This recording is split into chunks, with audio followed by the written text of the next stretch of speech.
নমস্কার বন্ধুরা, cook with কমলায় আজ আমি আপনাদের জন্য নিয়ে চলে এসেছি ইলিশ পাতুরির রেসিপি।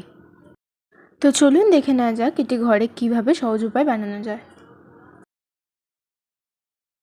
প্রথমেই আমি এখানে বড় সাইজে ইলিশ কেটে নিয়েছি। এবার এর মধ্যে নুন আর হলুদ দিয়ে এই মাছটাকে আমি মেখে নেব। আমার এতে নুন হলুদ মাখানো হয়ে গেছে। আমি এবার এটাকে সাইড করে রেখে পাতুরির মশলাটাকে রেডি করে নেব। পাতুরির জন্য প্রথমে এখানে নিয়ে নিলাম পোস্ত, অল্প একটু সাদা সর্ষে এবং অল্প একটু কালো সর্ষে, সঙ্গে এই কাঁচা লঙ্কাগুলোকে নিয়ে একেবারে এটাকে মিক্সিতে বেটে আমি আসছি। আমার এগুলো মিক্সিতে বাটা হয়ে গেছে। এবার এর মধ্যে আমি স্বাদ অনুযায়ী নুন, হলুদ, সর্ষের তেল দিয়ে ভালো করে এটাকে মাখাবো। এই মশলাটাকে আমাদের ভালো করে মিক্স করে নিতে হবে। আমাদের মশলাটা এখানে ভালো করে মিক্স করা হয়ে গেছে। এবার এইটাকে আমি প্রতিটা মাছের ওপরে দিয়ে দেবো।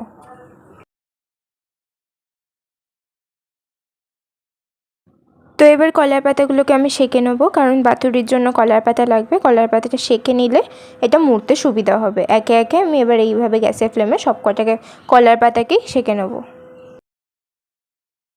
আমার সব কলা পাতাগুলো সেঁকা হয়ে গেছে আর মাছগুলোর উপরে ম্যারিনেট করা মশলাটা দিয়ে মাখানো হয়ে গেছে ভালোভাবে। এবার এই মাছগুলোকে এই কলার পাতার উপর দিয়ে সর্ষের তেল দিয়ে এবং লঙ্কা দিয়ে এটাকে ভালো করে র্যাপ করে নেব।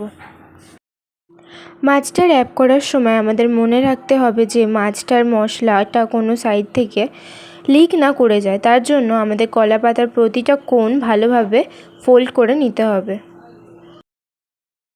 ফোল্ড করে নেওয়ার পর আমরা ভালো মতো সুতো দিয়ে কলা পাতাটাকে বেঁধে নেব। এইভাবেই আমাদের প্রতি কটা মাছ সুতো দিয়ে কলা পাতায় বেঁধে নিতে হবে। আমার সবকটা মাছ এখানে বাঁধা কমপ্লিট হয়ে গেছে। সাইডে আমি ফ্রাইং প্যান গরম হতে বসিয়ে দিয়েছিলাম, ওর মধ্যে সর্ষের তেল দিয়ে দিলাম। আমার এখানে তেলটা গরম হয়ে গেছে। তো এবার এতে আমি বেঁধে রাখা মাছগুলো দিয়ে দিলাম। ফ্রাইং প্যানে মাছগুলো দিয়ে দেওয়ার পর এটাকে আমি ঢেকে দেবো।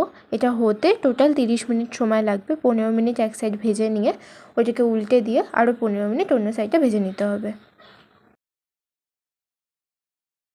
15 মিনিট হয়ে গেছে। এবার মাছগুলোকে আমি উল্টে দেবো।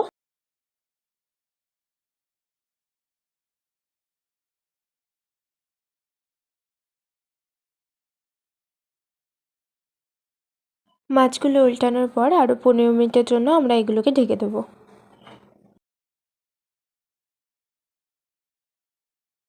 আমাদের এখানে ইলিশের পাতুরি রেডি হয়ে গেছে।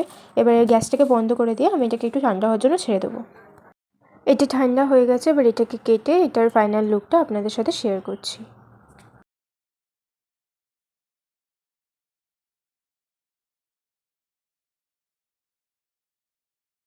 তো রেসিপিটা আপনারা অবশ্যই ঘরে ট্রাই করবেন।